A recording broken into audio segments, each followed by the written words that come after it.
का भजन हो, कीर्तन हो महाराज, कीर्तन करते रहें। कलयुग ने कहा मेरे युग में महाराज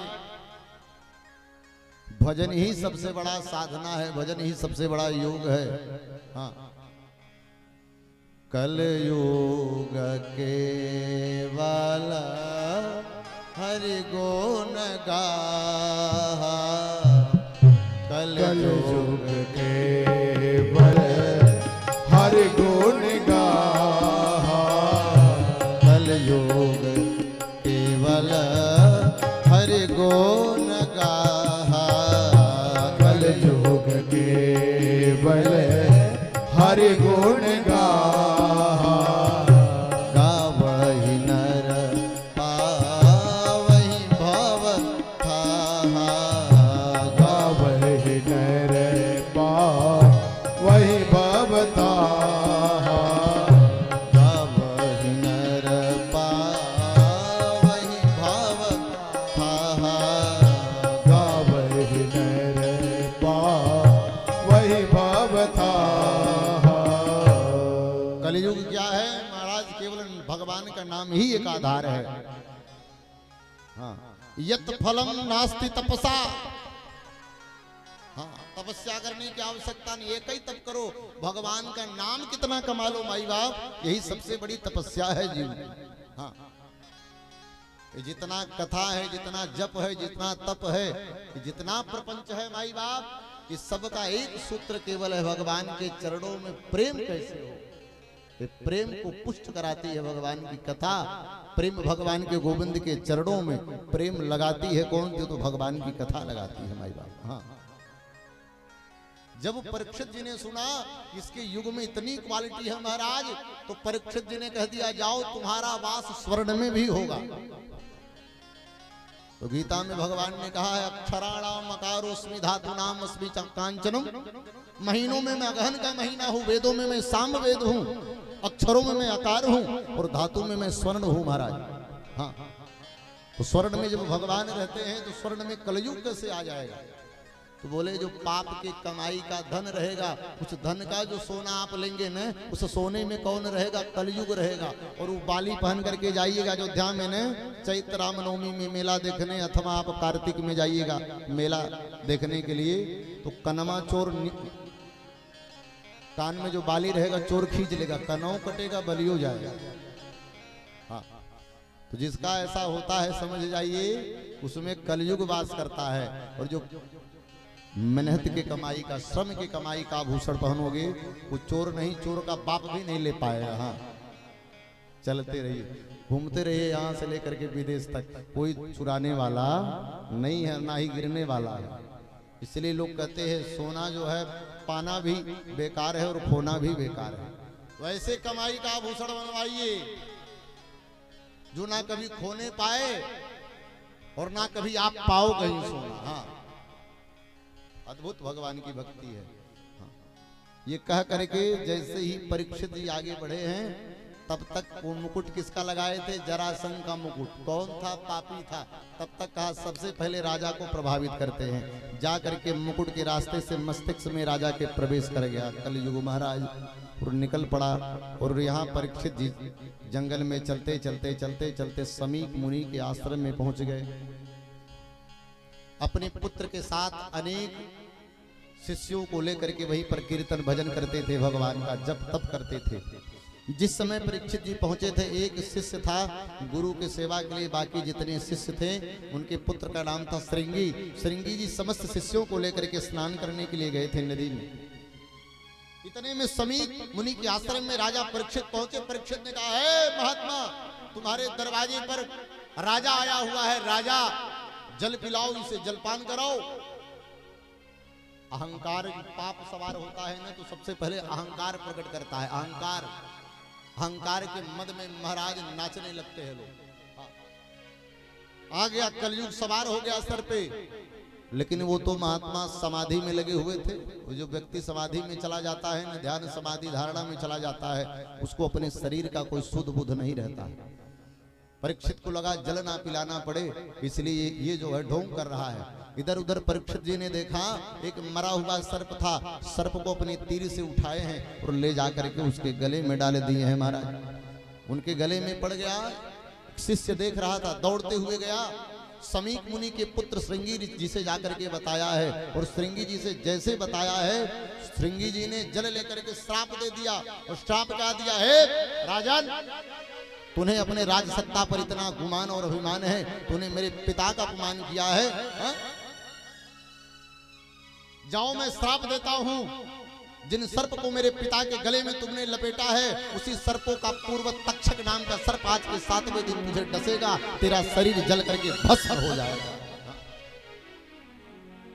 इस श्राप दे करके श्रृंगी ऋषि समस्त शिष्यों के साथ अपने पिता के सामने आकर के रोने लगे। और राजा तो निकल पड़े, गए महल में, और जैसे मुकुट निकाल करके रखे न, सारी वृत्तांत जितनी बातें थी सब याद आ गई। मैंने बहुत बड़ा अपमान कर दिया, मुझे तो एक पल भी जीने का अधिकार नहीं है, क्योंकि मैंने महात्मा का अपमान करके मैं आया हूं महाराज। और इधर जब कुछ समय बीता है, समीक जी का नेत्र खुला तो सामने देखते हैं पुत्र सहित हमारे सारे शिष्य सब रुदन कर रहे हैं। इस रुदन को देख करके पूछ पड़े, क्या बात है? बोले, पिताजी आपके अपमान को मैं बचा नहीं पाया, लेकिन पिताजी जाइए, मैं उसे दंड जरूर दे दिया हूं, मैंने उसे श्राप दे दिया है। अरे बोले, किसे श्राप तूने दे दिया? बोले, श्राप मैंने किसे दे दिया? अरे श्राप मैंने जिसने आपका अपमान किया। बोले, कौन अपमान किया? क्या श्राप दे दिया? वही राजा परीक्षित आपका अपमान कर दिया। क्या श्राप दिया? बोले, आज के 7वें दिन उसे तक्षक नाम का सर्प डसेगा, मृत्यु हो जाएगी, शरीर जलकर का भस्म हो जाएगा। ब्राह्मण का बालक महाराज, ब्राह्मण से मुखमाद गनी, ब्राह्मण श्राप दे क्यों ना लगे? तो ब्राह्मण तो रहे कर्म से, ब्राह्मण तो अपना स्वतः कर्म नष्ट कर दे रहा है महाराज, लेकिन अभिमान में घूमता रहता है, हम तिवारी जी, हम पांडे जी, हम शुक्ला जी। काय के लिए हो भाई? तूने कर्म तो कोई ब्राह्मण जैसा कर नहीं रहा, सीना चौड़ा करके चले हो हैं, दिन रात मदिरा में, दिन रात मांस में लगे हुए हो, दिन रात गलत कर्म में लगे हुए हो, सीना छाती चौड़ा करके केवल ब्राह्मण होने का गुमान, तेरे ब्राह्मणत्व पे धिक्कार है। तू ब्राह्मण नहीं, तू नीच है। हाँ, जो ब्राह्मण के कुल में जन्म लेकर के जनेऊ ना पहनता हो, जो अपने धर्म कर्म पे ना चलता हो, जिसको अपने धर्म से प्रेम ना हो, जो भगवान की भक्ति ना करता हो, जो संध्या ना करता हो, जो गायत्री ना करता हो। बोले, महाराज ऐसे ब्राह्मण का मुख भी देखना पाप के समान है, जो तिलक ना लगाता हो, जो सिखा ना रखता हो। महाराज शर्म आती है सिखा रखने में। अरे बेशरम, तुझे कौन देखने वाला है? दुनिया अपने देखने से फुर्सत में नहीं है, लोग अपने को बनाने में चल रहे हैं लोग हैं। तो तुम्हारा कौन देखने वाला है? कौन मजाक करने, हंसी करने वाला? कहाँ इतने उसके पास टाइम है? लेकिन सिखा और चंदन लगाने भी लोग शर्म करते हैं। कोई ब्राह्मण नहीं है। ब्राह्मण कौन है महाराज? जो ब्रह्मज्ञानी हो, जो कर्म करता हो, वही ब्राह्मण है, अथवा सब शूद्र है। और शूद्र भी अगर जब करता तब करता है तो ब्राह्मणों के समान वह पूजनीय है, जिसका प्रेम भगवान के चरणों में अनवरत लगा हो। हाँ, अनवरत लगा, वही पूजनीय है हमारी भाई। हाँ, इधर समीक जी जब सुने कि तूने राजा, धर्मात्मा राजा को तूने शाप दे दिया। अरे पुत्र, इस शरीर का ना ही अभिमान है और ना ही मान है। अरे जिस राजा की सेवा भाव से हम जंगल में निर्भीक होकर के भजन करते थे महाराज, उसे तुमने श्राप दे दिया है? अरे आज हम अगर निर्भीक होकर के हमें कोई जानवर नहीं मार दे रहे हैं, ये उसी राजा का देन है, और तूने उसी राजा को श्राप दे डाला। क्या कर दिया पुत्र? अरे शरीर का ना ही अभिमान है, ना ही मान है, भजन का, भगवान का भजन न करना ही सबसे बड़ा मान और अपमान है। तूने क्यों ऐसा किया है? गोमुख नाम के शिष्य को समीक जी ने भेजा है और जाकर के कहा, जाओ राजन को बताओ, अपने मोक्ष का मार्ग ढूंढ ले। हाँ, जाओ। दौड़ता दौड़ता आया और आकर के सारी वृत्तांत बताया। महाराज 7 दिन में अपने मोक्ष का मार्ग ढूंढ लीजिए। तत्क्षण ही क्या किए महाराज? अपने राज्यपाट को पुत्र जन्मेजय को सौंप दिए परीक्षित जी ने, और निकल पड़े हैं भगवान के भजन के लिए। हाँ, महाराज हमें और आपको भी 7 ही दिन में मरना है। हमारे लिए कोई 8वां दिन नहीं बना है। हमें और आपको भी 7 ही दिन में मरना है, कोई 8वां दिन नहीं है। शनिवार से लेकर के रविवार के बीच में ही मरना है। इसलिए हमें और आपको भी राजा परीक्षित की तरह मोक्ष के मार्ग पर निकल चल पड़ना चाहिए। सब कुछ देखते सुनते हो निकले हैं अमलात्मा बिमलात्मा महात्मा महाराज, जितने लोगों ने सुना है, जितने दुनिया के संत थे, जब पता चला कि श्राप लग गया है, सारे लोग पहुंच गए। अत्रि वशिष्ठ चवन गौतम देवल देवरात दुर्वासा भृगु अंगिरा कश्यप वामदेव समस्त संत वहां पर पहुंचे। उतना ही नहीं, महाराज वेद व्यास भी वहां पहुंचे हुए हैं। किसी सज्जन के ऊपर जब कोई विपत्ति पड़ती है ना, तो लोग अपने घर का परित्याग करके उस सज्जन के पास पहुंच जाते हैं। भैया आपको चोट कैसे लग गई है? और जब किसी दुर्जन को चोट लगता है ना हो, तो लोग ताली बजाते हैं, चलो कम से कम अब शांति तो बनी रहेगी। एक आध महीने पांव टूट गया तो टूटने दो है। जीवन में सज्जन बनी है, सज्जनता को लेकर के आई है। जैसे पता चला धर्मात्मा राजा को श्राप मिला है, सब कोई निकल पड़ा है उन्हें। और जब सारे लोग एकत्रित हो गए और एकत्रित होने के बाद सबने कहा राजन क्या किया जाए, तो एक ही शब्द कहे, जल्दी मरने वाले को क्या काम करना चाहिए ताकि मोक्ष की गति प्रदान हो।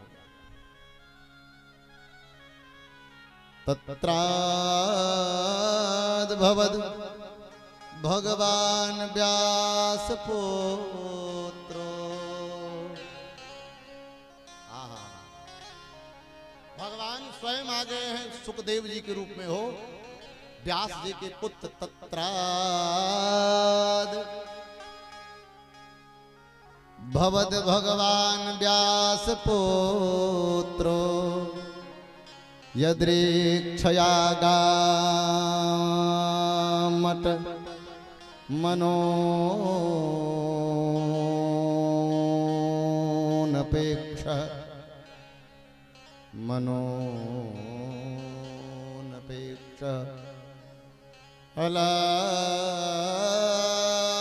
अलक्षलिंगो निजलाभतुष्टो।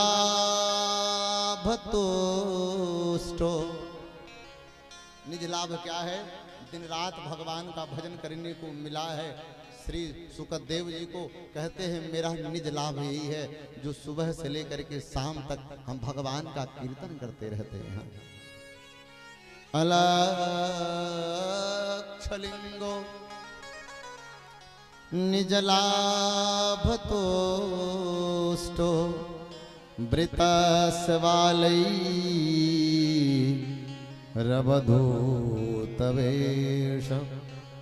अब धूत का वेश बना करके चलते हैं ना, तो बालई छोटे छोटे बालक क्या समझते हैं, ये कोई बहरूपिया आ गया है, कोई जोगी आ गया है, कोई चिंगोटी काटता, कोई ढेले मारते हैं, कोई धक्का देता है। 4 अंगुल का कोपिन महाराज पहन करके वेद व्यास जी के पुत्र महाराज सुखदेव जी महाराज जंगल में ध्यान कर रहे थे। लेकिन जब किसी भगवान के भगत के ऊपर जब विपत्ति पड़ती है, तो महात्मा अपना योग, अपना साधन, अपना कुटिया छोड़ करके निकल पड़ते हैं। उसी प्रकार से महाराज आज सुखदेव जी महाराज अपना सब कुछ योग साधना छोड़ करके निकल पड़े हैं। पीछे पीछे कुत्ते भौंकते हैं, लोग कंकड़ मारते हैं, छोटे छोटे बच्चे, लेकिन जरा सा भी उसका कोई लेस मात्र का कोई कष्ट नहीं है।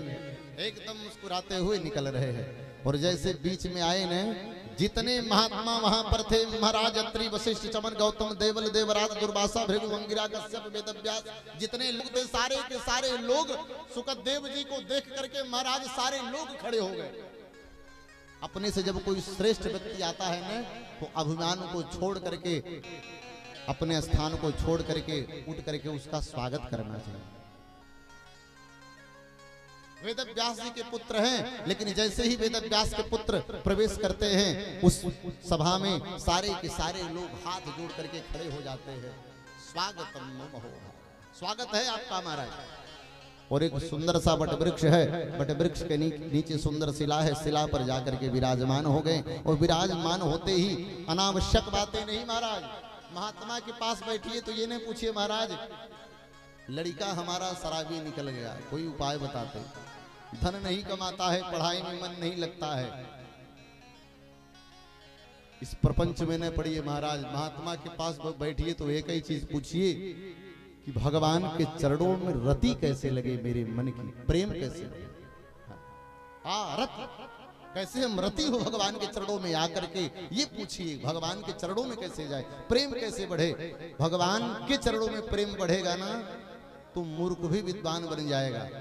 जो बच्चा आपका मूर्ख है ना वो भी विद्वान बन जाएगा। हाँ, ये हमेशा प्रयास करिए, पहुंचिए। तो जैसे पहुंचे हैं वेद व्यास जी कि पुत्र सुखदेव जी ने पूछा, राजन क्या चाहते हो? प्रणाम किए हो, प्रणाम करने के बाद कहते हैं बस एक ही चीज हम चाहते हैं, जल्दी मरने वाले को करना क्या चाहते हैं। देखिए एक धर्मात्मा का विषय क्या है, मर रहे हैं 7 दिन में मरना है निश्चित है, लेकिन ये दिक्कत नहीं है, ये टेंशन नहीं है कि मैं मर जाऊंगा, मेरे मोक्ष का मार्ग कैसे मिलेगा, ये नहीं पूछ रहे हैं कि मेरा कैसे मोक्ष मिलेगा, कदापि नहीं। ये कह रहे हैं जल्दी मरने वाले को करना क्या। मरते मरते भी जो कर जा रहा है कुछ हो, वही महात्मा है। महात्मा का कोई वेश नहीं होता है, महात्मा का कोई स्वरूप नहीं होता है। जो दुनिया के लिए कर गया हो, जो समाज के लिए कर रहा है, जो अपने गांव के लिए कर रहा हो, जो अपने क्षेत्र के लिए कर रहा है, सबसे बड़ा महात्मा माई बाप वही है जिसकी मति में महान परमात्मा का निवास होता है।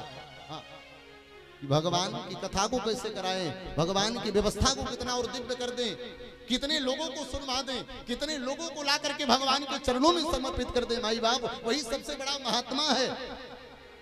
महात्मा कौन है? महात्मा महाराज परीक्षित जी हैं। अपने लिए नहीं कभी उन्होंने सोचा है, सोचे जब दूसरे का होगा तो उसी के पीछे पीछे मेरा भी हो जाएगा। मैं कहां भागा जा रहा हूं। सुन करके सुखदेव जी गदगद हो गए। राजन, आज आपकी वाणी को सुन करके मुझे आपको प्रणाम करने का मन करता है। ऐसे महात्मा राजा को पा करके ये देव ये जितने लोग हैं ना सारे लोग उतर गए, आपको ऐसे महात्मा को पा करके। हाँ, हे राजन, जल्दी मरने वाले को एक ही काम करना चाहिए, श्वास श्वास पर कृष्ण भज, व्यथा श्वास जन खो, ना जाने इन श्वास का आवन हो या न हो। जल्दी मरने वाले को महाराज केवल एक काम करना चाहिए, क्या? श्वासों पर केवल भगवान का नाम जपना प्रारंभ कर दीजिए। महाराज प्रत्येक श्वास के लरी पर क्या करिए? केवल भगवान का नाम जपना प्रारंभ कर दीजिए, केवल नाम जपना प्रारंभ कर दीजिए। यही सबसे बड़ा क्या है? जल्दी मरने वाले के लिए मोक्ष की प्रदानता का ये सबसे बड़ा गति है। हरे श्वासों की माला पर सिमरो मैं कान्हा नाम, श्वासों की माला पे सिमरो मैं की माला पर, श्वासों की माला पर सिमरो मैं कान्हा, श्वासों की माला पे सिमरो मैं कान्हा। हर श्वास पर महाराज भगवान का नाम लेना प्रारंभ कर दीजिए। अपने मन की मैं जानू और पी के मन की रात, श्वासों की माला पर हो, श्वासों की माला पर सिमरूं मैं राधा नाम, श्वासों की माला पर सिमरूं मैं राधा नाम, श्वासों की माला पर सिमरूं मैं राधा नाम। हम दीवानी हम मस्तानी, हम दीवानी दीवानी दीवानी हम मस्तानी।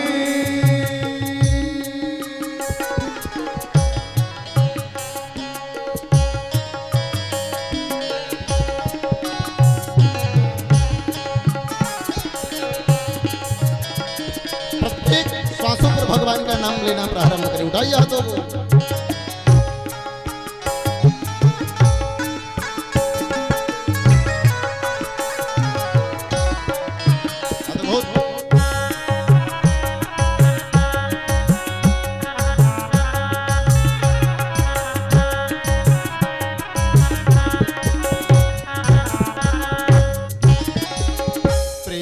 के रंग में ऐसी डूबी बन गई एक हीरो, बन गई एक हीरो, बन गई एक हीरो। प्रेम के रंग में ऐसी डूबी बन गए एक हीरो, बन गई एक हीरो।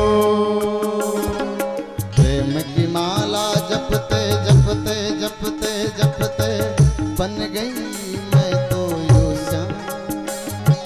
सांसों की माला पे सुमिरू मैं ठिकाना, सांसों की माला पे सुमिरू मैं राधा नाम, सांसों की माला पे सुमिरू मैं राधा नाम।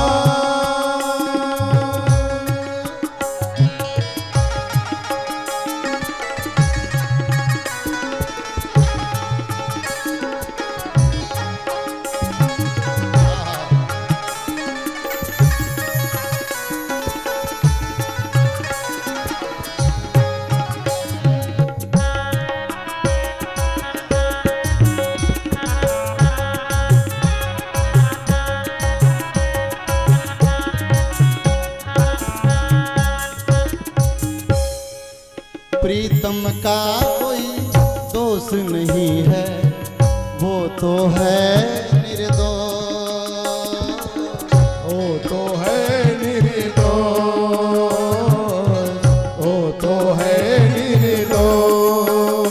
मेरे प्रियतम प्रियतमा का कोई दोष नहीं है, वो निर्दोष है, परंतु अपन दोष लगाते रहते हैं। ज्यादा बारिश कर दे तो भी बड़ी गलती, थोड़ा बारिश करे तो भी गलती, ज्यादा धूप कर दे तभी अरे प्रीतम का कोई दोष नहीं है, वो तो है निर्दोष, वो तो है निर्दोष। अपने आप से बातें करते करते हो गई मैं बदनाम, अपने आप से बातें करते करते हो गई मैं बदनाम। सांसों की माला से सुमिरू मैं गाना, सांसों की माला पे सुमिरू मैं गाना नाम, सांसों की माला पे सुमिरू मैं गाना नाम, सांसों की माला पे सुमिरू मैं गाना नाम, भाव से सांसों की माला पे सुमिरू मैं गाना नाम।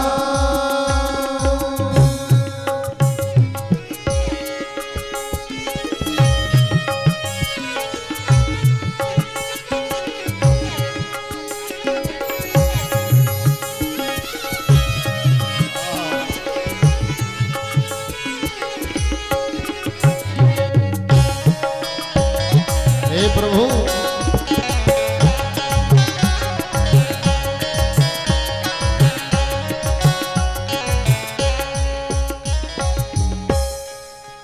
प्रेम पियाला जब से पिया है जीत है आहा,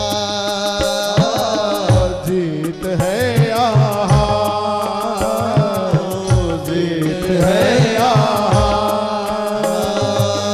प्रेम पियाला जब से पिया है, भगवान का प्रेम प्याला पी लीजिए ना तो ना ही जीत है ना ही हार है।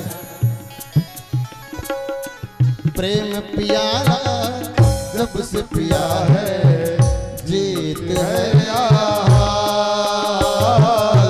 जीत है आहा। अंगारों पे जीता जाए कांटों पर है आरा, सांसों की माला पे सुमिरू मैं राधा नाम, सांसों की माला पे सुमिरू मैं गाना नाम, सांसों की माला पे सुमिरू मैं गाना आइए हाथों को सभी लोग, सांसों की माला पे सुमिरू मैं गाना नाम, सांसों की माला पे सुमिरू मैं गाना नाम। मीठी मीठी ताली बजाते रहे। एक नैया सरकार की सुमिरू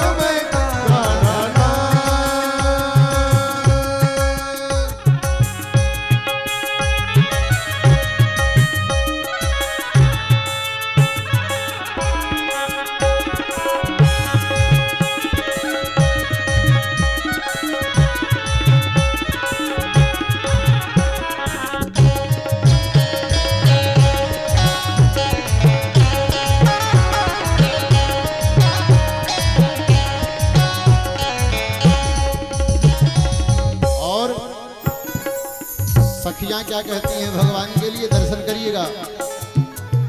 जीवन का श्रृंगार है प्रीतम, मांग का है सिंदूर,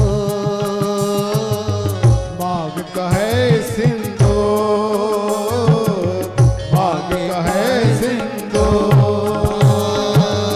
जीवन का श्रृंगार है प्रीतम, मांग का है सिंदूर, मांग का है सिंदूर, मांग का है सिंदूर।